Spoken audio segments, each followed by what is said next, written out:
বলছে আল্লাহ রাসূল, হে আয়েশা, যখন কুরবানি জবাই করা হয় সহিহ হাদিস, তখন তুমি কুরবানির কাছে থাকো। কি থাকো? কুরবানির নিকটে থাকো। কুরবানির নিকটে থাকলে আল্লাহ তাআলা তোমার তামাম জীবনের গুনাহ আল্লাহ তাআলা মাফ করে দিবেন। সুবহানাল্লাহ। অর্থাৎ রক্ত জমিনে স্পর্শ করার সঙ্গে সঙ্গে আল্লাহ তাআলা তোমার তামাম জীবনের গুনাহ আল্লাহ তাআলা মাফ করে দিবে। সুবহানাল্লাহ। তাহলে আমাদের কুরবানি আমরা যা করব, কুরবানি কবুল হওয়ার কিছু শর্ত আছে। কি আছে? কুরবানি কবুল হওয়ার কিছু শর্ত আছে। সেই শর্তগুলো আমি বলার চেষ্টা করবো ইনশাআল্লাহ। ভাইয়ের আমার, এই শর্তগুলো যদি আমরা মেনটেন করতে পারি তাহলে কুরবানি আল্লাহ তাআলার দরবারে কবুল এবং মঞ্জুর হবে। তার মধ্যে 1 নম্বর শর্ত হলো আমাদের ইখলাস থাকতে হবে। কি থাকতে হবে? ইখলাস, আন্তরিকতা থাকতে হবে। এরপরে আমাদের সহমর্মিতা থাকতে হবে, আমাদের একাগ্রতা থাকতে হবে। বিশেষ করে আমাদের যখন নিয়ত করব, কুরবানি করার নিয়ত করব, এখানে আমাদের একনিষ্ঠতা থাকতে হবে। ওমা উমিরু ইল্লা লিয়াবুদুল্লাহ লাহু মুখলিসিনা দ্বীন। আছে না যে যখন আমি যে কাজই করতে যাব ইখলাসের সঙ্গে সেই কাজ করতে হবে। কিন্তু আমরা কি আমাদের ভিতর সেই ইখলাস নেই? কি নাই? ইখলাস নাই। গরু কিনবে যা অনেকে অনেক কিছু ভাবে, অনেক কিছু করে। আমি জামগ্রাম হাটে আসছিলাম, নিজে একটা গরু ক্রয় করেছি। এই জামগ্রামে হাটে আসার পর দেখলাম অনেকে গরু ফিতাতে মাপতেছে। কি করতেছে? ফিতাতে মাপতেছে। গুস্ত করতে হবে, টাকা কত হলো। কথা বুঝতে পারছেন? যে বলেন তো এই লোকের কুরবানি কি হবে? হবে কুরবানি? মানে গোস্ত কত হলো আর টাকা কত পড়লো। তাহলে কুরবানির গোস্ত আল্লাহ বলতেছে যখন তোমরা কুরবানি করবা, কুরবানি পশু দেখো হিষ্টপুষ্ট কিনা, টাটা চোদ্দ কিনা, চোখে লাগে কিনা, সুন্দর লাগে কিনা, এগুলো দেখে তুমি কুরবানি করো। তাহলে আমি যে কথা বলতেছিলাম যে কুরবানি কবুল হওয়ার কিছু শর্ত আছে, প্রায় 8টি। কয়টি? 8টি শর্ত আছে। তার মধ্যে 1 নম্বর হচ্ছে ইখলাস থাকতে হবে। কি থাকতে হবে? ইখলাস থাকতে হবে। এই ইখলাস নিয়ে আমাকে কুরবানি করতে হবে। 2 নম্বর হচ্ছে আল্লাহ তাআলার নির্দেশ মোতাবেক আমাকে কুরবানি করতে হবে। ওই যে কথা বললাম, যে বিধানের কথা বললাম, যে ইব্রাহিম আলাইহিস সালাম কিভাবে কুরবানি করেছে, বিশ্বনবী কিভাবে ফয়সালা দিয়েছে, এই ফয়সালা শরীয়তের যে বিধান, এই বিধান মোতাবেক আমাকে কুরবানি দিতে হবে। কথা বুঝতে পারছেন? সুতরাং আমরা অনেকে বিধান মানি না। কুরবানি কিভাবে করতে হয়, কখন করতে হবে, কখন করা জায়েজ, কখন জায়েজ নাই, কোন পশুতে কুরবানি করা জায়েজ, কোন পশুতে কুরবানি করা জায়েজ নাই, এই যে শরীয়তের যে মাসলা মাসাইলগুলো আছে, এই মাসলা মাসলি মেনটেন করে আপনি কুরবানি দিতে হবে। এটা হলো কুরবানি কবুল হওয়ার শর্ত। 3 নম্বর হচ্ছে হালাল রিজিক দ্বারা, হালাল রুজি দ্বারা আপনি কুরবানি করতে হবে। আপনি টাকার ভিতরে ভেজাল থাকা যাবে না, সুদের টাকা থাকা যাবে না, ঘুষের টাকা থাকা যাবে না। 2 নম্বরে বাটপারি, চিটারি, বাটপারি, এরপরে মানুষের জমি আল ঠেলে, এরপরে মানুষের জমি আত্মসাৎ করে, জমি লেখা দেয়া, বোনকে ঠকেয়া, এই সমস্ত টাকা পয়সা যদি থাকে কুরবানি টাকার ভিতরে, হজের ভিতরে, যার ভিতরে থাক না কেন, ইবাদত বন্দি যদি করেন, কোনো কিছু আল্লাহর দরবারে কবুল হবে না। একটা হাদিস আছে, লা ইয়াদখুলুল জান্নাতা জাসাদুন গুজিয়া বিল হারাম। যে দেহটা হারাম পয়সায় উপার্জিত পয়সা যদি আপনি দেহ গঠন হয়, ওই দেহটা নামাজ হবে না, রোজা হবে না, হজ হবে না, যাকাত হবে না, ইসলামে যত ভালো কাজ করেন কোনো কিছু আল্লাহ তাআলার দরবারে কবুল হবে না। ভাইরা আমার, হাদিস শরীফে আসছে ইবাদত কবুল হওয়ার শর্ত হলো 3টি। কয়টি? অনেক কথা আছে, একদিন তো সব বলা যাবে না।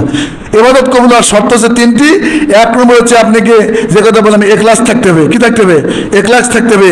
বেদাত মুক্ত হতে হবে, শিরক মুক্ত হতে হবে, আর হালাল রিজিক হতে হবে। কি হতে হবে? হালাল। এই 3টা যারা মেনটেন আছে তার রোজা কবুল হবে, নামাজ কবুল হবে, হজ কবুল হবে, যত কাজই করে না সমস্ত কাজ আল্লাহ সুবহানাহু তাবারক ওয়া তাআলা দরবারে কবুল আর মঞ্জুর হবে। সুবহানাল্লাহ। এছাড়া কিন্তু কবুল হবে না। যত বড় আপনি দাড়ি লাগান, যত বড় টুপি লাগান, জুব্বা লাগান, হজ করেন, কোনো লাভ হবে না। আল্লাহর কসম দিয়ে বলছি, আল্লাহর কসম দিয়ে বলছি, আল্লাহর কসম দিয়ে বলতেছি, হালাল রিজিক ছাড়া কোনো ইবাদত আল্লাহ তাআলা তবে কবুল হবে না। অনেক কিছু কয়, হুজুর এত দোয়া করলে আপনার কাছ থেকে দোয়া তো কবুল হয় না। আমাকে দোয়া কবুল হবে কেমন করে? যখন আমি দোয়া করছি রব্বানা যালামনা আনফুসানা ওয়া ইল্লাম তাগফির লানা, তখন আল্লাহ বলতেছে, হে ইব্রাহিম হুজুর, তুই কার জন্য দোয়া করতেছু? তোমার পিছনে সুদখোর আছে, ঘুষখোর আছে, জমির আল ঠেলে, মিথ্যা কথা বলে, মানুষের কিভাবে বোনকে ঠকিয়ে নিজের বেটার নামে জমিনে আগে লিখে দিছে। ওদের দোয়া করে দোয়া কবুল হবে? আল্লাহ দোয়া ফেরত দিচ্ছে। কি করছে? আল্লাহ দোয়া ফেরত দিচ্ছে। তো অনেক কথা আছে ভাইরা আমার। তাহলে আমাদের কুরবানি হতে হবে কি? হালাল টাকা দেয়। কি টাকা? হালাল টাকা। আপনি ভেড়া দেন, কি দেন? একটা ভেড়া দেন বা ছোট বকরি দেন, ওটা আল্লাহ তাআলার কাছে দামি। কি? আল্লাহ তাআলার কাছে শ্রেষ্ঠ দামি। ওই 2 লাখ টাকার 5 লাখ টাকার গরু রিয়ার মতো দেখে কুরবানি করা, ওটা আল্লাহ তাআলার দরবারে কবুল হবে না। এই জন্য আমাদেরকে কুরবানি ছোট হোক, সমাজের লোককে কি বললো, আমার ছোট মানুষ, আমি গরিব মানুষ, আমি একটা ভেড়া দিয়েছি, একটা বকরি দিয়েছি, হালান দিয়েছি, যেটাই দেন না কেন ওটা আল্লাহ তাআলার কাছে বেশি দামি। ওই লাখ টাকা যা মন্ত্রী, এমপি, চেয়ারম্যান, মেম্বার এরা ঘুষের টাকা, 2 নম্বর বাটপাড়ির টাকা দিয়ে কুরবানি করতেছে, ওই কুরবানি গোস্ত খাওয়া ছাড়া কিছু হবে না, আল্লাহ তাআলা কবুল হবে না। যেহেতু আল্লাহ তাআলা বলতেছেন লা ইয়ানাল্লাহা লুহুমুহা ওয়ালা দিমাউহা ওয়ালাকিন ইয়ানালুহু তাকওয়া মিনকুম। আল্লাহু আকবার। আল্লাহ রাব্বুল আলামিন বলতেছেন, হে পৃথিবীর কুরবানিকারী যারা তোমরা আছো, তোমাদের কুরবানির গোস্ত, রক্ত, কলিজা কোনো কিছু আমি আল্লাহ তাআলার দরবারে পৌঁছে না। আমার দরবারে পৌঁছে তোমাদের কলিজার ভিতরে নিয়ত কি ছিল, তোমাদের কলিজার ভিতরে তোমাদের ফিকির কি ছিল, চিন্তা কি ছিল, তোমার কুরবানির টাকাটা হালাল ছিল কিনা, এগুলো দেখে আমি আল্লাহ তাআলা তোমার কুরবানি কবুল আর মঞ্জুর করে নিই। সুবহানাল্লাহ। ভাইরা আমার, এই জন্য আমাদের কুরবানি করতে হবে হালাল টাকায়, কথা বুঝতে পারছেন? সুতরাং এই জন্য আমরা 4 নম্বর শর্ত হচ্ছে শরীয়তের নির্ধারিত পশু দ্বারা কুরবানি করতে হবে। কি শরীয়তের? একজন লোক এখন জিজ্ঞাসা করছে, হুজুর আমি একটা গরু চুর করে যাচ্ছি, বুঝছেন, গরু চুর করে এসে আর কুরবানি করবে। কথা হুজুর কুরবানি করা হলো সবের কাজ, আর গরু চুরা হলো গুনার কাজ। কি কাজ? গুনার কাজ না। তো কথা প্লাস মাইনাসের সমান সমান। মাঝখানে গোস্ত খাওয়া ফাও। কি মাঝখানে গোস্ত খাওয়া? বলার লোক, অনেক লোকে আমার জিজ্ঞাসা করে, হুজুর এটা অকাম করে ফেলতেছি, তো কি অকাম? একজন একটা গরু বা একটা ছাগল বা একটা খাসি আমি চুরি করে নিয়ে আসছি রাত্রেবেলা, এটা না নিয়ত করেছি কুরবানি দেবো। বউকে বলছে, বউ এটাই কুরবানি দেবো। ওর বউ বলছে, এটা কুরবানি হবে নাকি? তোমার চুরা করা চুরি করে নিয়ে আসছে এই গরু বা এই ছাগল, এটা তো কুরবানি হবে না। তো বলতেছে, তুই বুঝিস না, তোর বুদ্ধি এতই কম।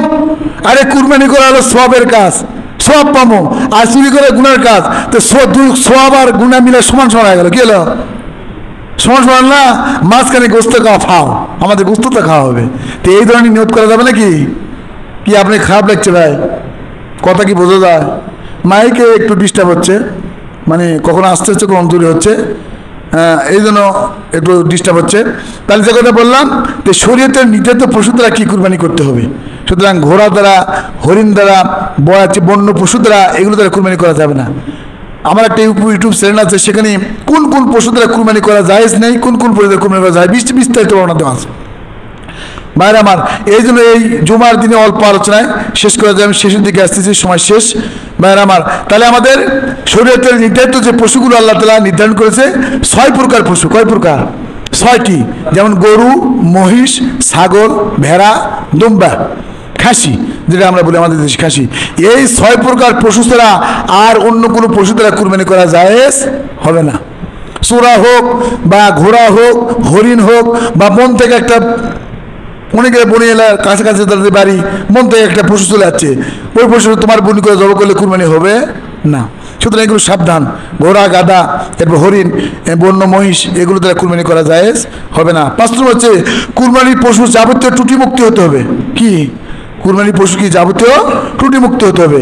শিং ভাঙ্গা, ঠ্যাং ল্যাংরা, এরপরে কি বলে কান কাটা, অথবা দেখা যাচ্ছে পশু এমন দুর্বল যে কুরবানি যেখানে নিয়ে যাবে, কুরবানি জায়গা পর্যন্ত হাঁটে যেতে পারছে না, এই ধরনের পশু দ্বারা কুরবানি করা জায়েজ হবে না। সুতরাং কুরবানির পশু হতে হবে কি বলা হয়, যেহেতু এই কুরবানির পশু বলা আছে, যে হাদিস থেকে যে হাদিসটা বর্ণনা করেছে, আমি বলিনি যে এই কুরবানির পশুর কি বলা হয়, বলা হয়েছে লে কুরুনিহা, এর কি বলা হয়, সাহাবাজি আন্নাহু ইয়াউমাল কিয়ামাতে লে কুরুনিহা ওয়া আসফারিহা ওয়া আজলাফিহা। হাদিসে বলা হয়েছে যে এই কুরবানির পশুর কি বলা হয়, খুর, এরপরে তার চুল, লোম, এগুলো কাল কিয়ামতের দিনে আল্লাহ তাআলা একটা পশু বানায় দেবে, একটা বাহন বানা দেবে, যে বাহন সরে কি বলে ওই কুরবানিকারী ওই বাহনই সরে সে ফুলসিরাত পার হয়ে আল্লাহর জান্নাতে চলে যাবে। সুবহানাল্লাহ। তে কারা যাবে? এই ফুলসিরাত পার কারা হবে? যাদের কুরবানিটা ত্রুটি মুক্ত হবে। এদের যে কারণগুলো বলছি 6টা-8টা কারণ, তার মধ্যে 4 নম্বর কারণ বললাম যে নির্ধারিত পশুদের আমাদের কুরবানি করতে হবে, আর 5 নম্বর কুরবানির পশু যাবতীয় ত্রুটি মুক্ত হতে হবে। কথা বুঝতে পারছি না আমার কথা? এগুলো ভেবে চিন্তে নিয়ে আমাকে কুরবানি ক্রয় করতে হবে এবং কুরবানি আল্লাহ রাস্তায় দিতে হবে। আর 6 নম্বর হচ্ছে যে সমস্ত পশু কুরবানি করবেন সেটা আমাদেরকে মালিকানা দিন হতে হবে। কি হতে হবে? মালিকানা সাব্যস্ত হওয়া লাগবে। অনেকে আছে এমন কুরবানি করতেছে, কুরবানির মালিকানা সাব্যস্তই হয়নি, কত টাকা দিব না রে, তুই দে লিয়ে কিনে লিয়াচ্ছে, কুরবানি হয়ে গেছে জব করতে, তাও কুরবানির টাকা দেয়নি। আছে না এবার কথা কন না কেন? তো এই ধরনের কুরবানি করলে হবে না। যে কয় ভাগে কুরবানি দিবেন, সবাই আগে বসবেন, বসে জিজ্ঞাসা করবেন, ভাই আপনি কি নামাজ পড়েন? কথা হ্যাঁ নামাজ পড়ি। যেহেতু আল্লাহ বলছে যে ফসল্লিল রব্বিকা ওয়ানহার, আল্লাহ বলছে আগে নামাজ পড় তারপর কুরবানি কর। আল্লাহ রাসূলকে বলছে, রাসূলকে যদি এই কথা বলে তাহলে আমাদের জন্য কি? সূরা কাউসার পড়েন না 2 নম্বর আয়াত, যে ফসল্লিল রব্বিকা ওয়ানহার, হে রাসূল আপনি নামাজ পড়ুন তারপর কুরবানি করুন। যার নামাজ নাই তার কুরবানি নেই। আমি বলে দিয়ে গেলাম ফতুয়া, যাই নামাজ পড়ে না তার কুরবানি দেওয়া জায়েজ নেই। কি কুরবানি করার দরকার? আপনি কি কুরবানি? ওটা এমনি গোস্ত খাওয়া, ওরা বাজার থেকে গোস্ত কিনলে যান না, ওই গোস্ত খাওয়াবে, কোনো সওয়াব পাবেন না, কিচ্ছু পাবেন না। মন খারাপ করলেন? কোরআনের কথা হাদিসের কথা ভাইয়ের আমার। তাহলে এই জন্য আমাদের কুরবানি যখন আমরা কি করব, আমরা এই কুরবানির পশু আমরা মালিকানা সাব্যস্ত হতে হবে। আমরা আগেই মিটিং করে নিব, ভাই তুই নামাজ পড়ো না, নামাজ পড়ি না পারে, তাহলে কুরবানি আমাদের ভাগে কুরবানি দেওয়া যায়, 7 জনও দিতে পারবেন, গরু মহিষে 7 জন দিতে পারবেন। কিন্তু ওই ভাগানিকে সবগুলো একসাথে বসে এবার আপনি নামাজ পড়ি, নামাজ পড়ি, আর নামাজ না পড়ে ওকে তওবা করে আজকে জ্বর নাচ তুই পড়া শুরু কর, তাহলে কুরবানি কিনে যাবো। তুই তওবা করে নামাজ পড়া শুরু করে তাও জায়েজ হবে। কি তাও জায়েজ হবে? আমি না জায়েজ বলছি তা না, তাকে বলি ভাই এই জ্বর নাচ তো পড়তে হয়, শুরু কুরবানি পর্যন্ত তো নামাজ পড়া লাগবে। যদি হ্যাঁ সে রাজি হয় তাহলে তার সাথে ভাগানা নিয়ে আপনি 7 জনই কুরবানি করবেন। সকলের নিয়ত ঠিক থাকতে হবে, কি আল্লাহর সন্তুষ্টির জন্য, গোস্ত খাওয়ার জন্য নয়। এটাই করতে হবে। গোস্ত তো খাবিনি, কিন্তু নিয়ত সবসময় থাকতে কি হবে, যে আমি আল্লাহর সন্তুষ্টির জন্য কুরবানি দিচ্ছি। কুরবানির গোস্ত কত কম হলো, এ মন ছোট করা যাবে না। হাই 20,000 টাকা দিলাম, মাত্র 10 কেজি গোস্ত পেয়েছি পারে, এ বলে না এ কুরবানি বরবাদ। আপনি কি আপনি কুরবানি বরবাদ, ওটা একটা সব আপনি পাবেন না। কুরবানি যাই হোক সবুর ধারণ করে আল্লাহ অস্তে আমি দিচ্ছি, কুরবানি তো সবের জন্য দিচ্ছি, গোস্ত খাওয়ার জন্য নয়। সারা বছর গোস্ত খাচ্ছি নি ভাইরা আমার। এই জন্য আমাদের কি করতে হবে, যে কুরবানি আমাদের আল্লাহ সন্তুষ্টির জন্য করতে হবে। এই ক্লাসের সঙ্গে আল্লাহ সন্তুষ্টির জন্য অন্য কোনো উদ্দেশ্য করা যাবে না। সুতরাং এই জন্য আমাদের এই ক্লাসের সঙ্গে কুরবানি করতে হবে। আর 7 নম্বর যে কুরবানির 7 ভাগে যে কথা বললাম, যে টুটুকুর কথা বললাম, যে তাকে নামাজ না পড়ে নামাজি হতে হবে, এরপরে নিয়ত ঠিক থাকতে হবে, সে সুদের টাকা আছে কিনা, কোনো অন্যায় কাজ জড়িত আছে কিনা, এগুলো দেখে তাকে নিয়ে আপনি কুরবানি করবেন। আর 8 নম্বর হচ্ছে ত্রুটিপূর্ণ নিয়ত করা যাবে না, গোস্ত খাওয়ার নিয়ত করা যাবে না। যে কথা আমি আলোচনা করে ফেলতেছি, গোস্ত খাওয়ার নিয়ত করা যাবে না। এগুলো ত্রুটি মুক্ত করে যদি আপনি কুরবানি করতে পারেন, তাহলে কুরবানি আল্লাহ সুবহানাহু ওয়া তাআলার তরফে কবুল আর মঞ্জুর হবে।